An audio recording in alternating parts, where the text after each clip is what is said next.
What's up, everybody? I'm producer Grant with Screamhouse Media. Today I'm going to be showing you a couple things, how to do some stuff while I'm actually making a beat for you. This isn't a pre-made beat. This is a beat totally from scratch. So yeah, let's get into it.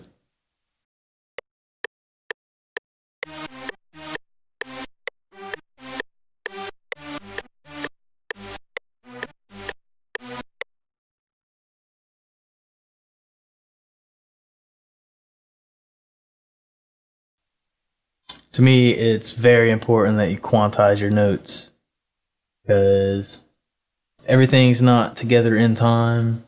It's just going to sound like a bunch of mumbo jumbo.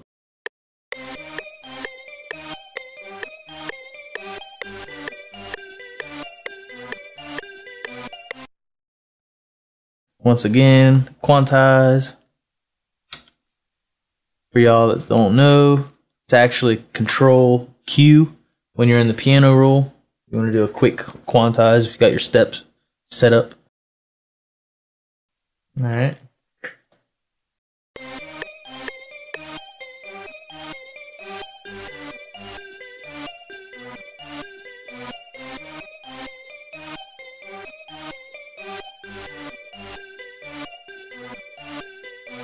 All right, another thing I like to do is to be organized. Those that personally know me know that that's not always the easiest thing, but with my tracks, I like to be organized. So whenever I go to export or I need to send them to a client and then they need all of the tracks separated, I can do that for them, you know, without any kind of hassle, because I've already set that up as I made the beat. There's actually a little keyboard shortcut. It's very simple. Just click on your channel settings. You're going to press Control L, and that'll shoot that over to the first available. Now, because Fruity Loops, or FL Studio, should I say, likes to use this first channel whenever it pops up a default channel, you know, it's empty. Basically, what you would do, just move this over to the left, and now anything else, it'll go just like it should. Go to your second track. Also, go to your channel settings, Control L, boom, puts your name, you know, everything right there. And you can control each individual level if you need to. Basically, whenever I'm making a beat, I just, whatever comes out of me is what the beat is. I try not to think too hard about it, although I do rack my brain sometimes because I want it to sound, you know, fresh. I want it to sound cool, hip, you know, new, you know, something that catches your ear. Every sound you put in a beat shouldn't do that. That is not the job of every instrument. You need to make all of them work as one, make one, you know, unified beat.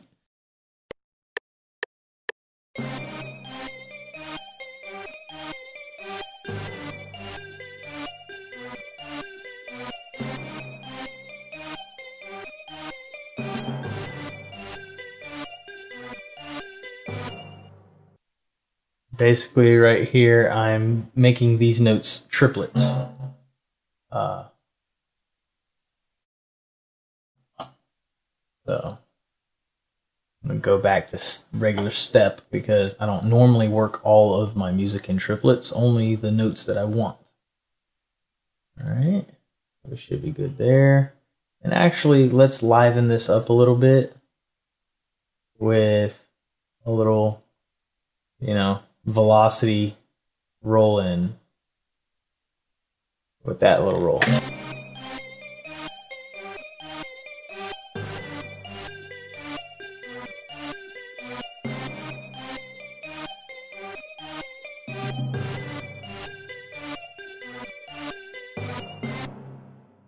See, that's kind of nice.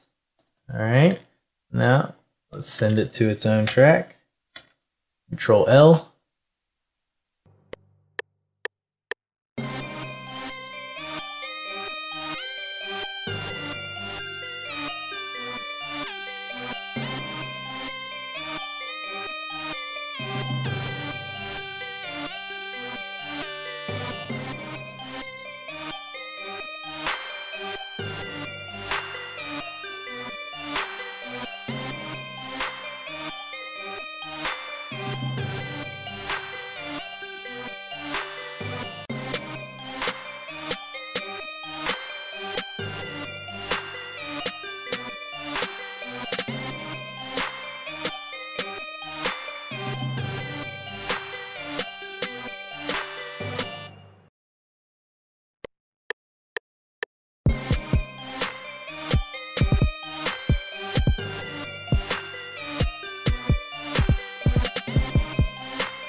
make sure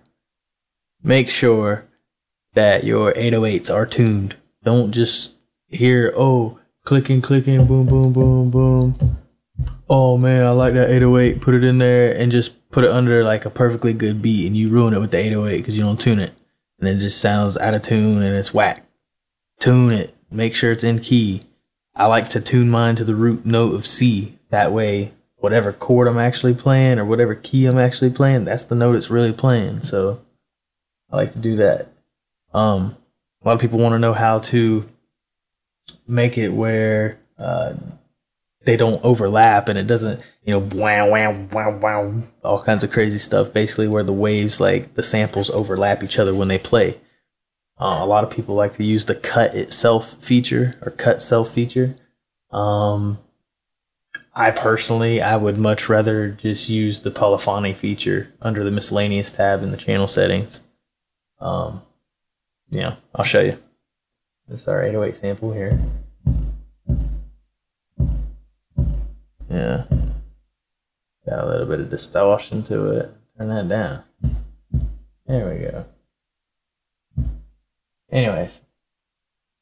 So we got that. Go to your miscellaneous tab. Polyphony. I like to set to 1. I like to go mono and porta.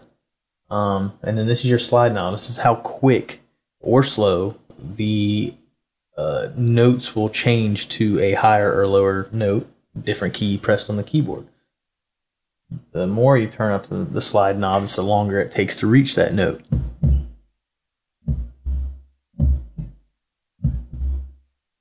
Alright, I like it just under half. It's got a, a little bit of time, but it's not too lengthy where it's going to sound mud. So, anyways.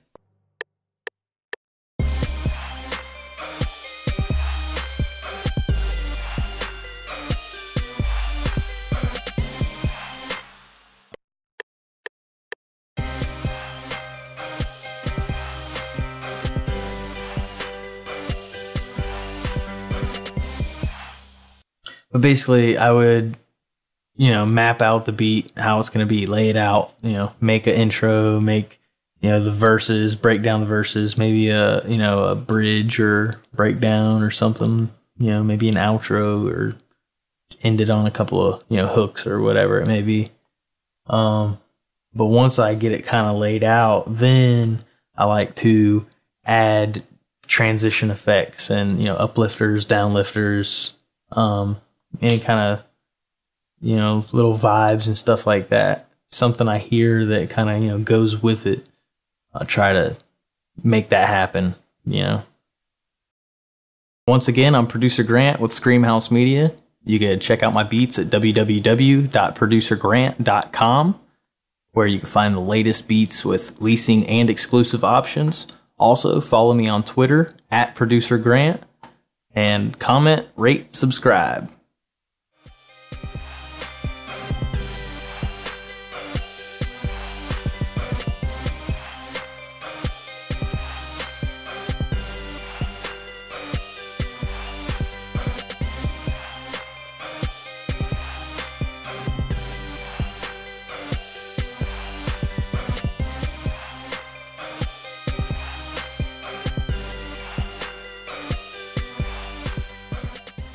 What would you normally do after you get a beat like that?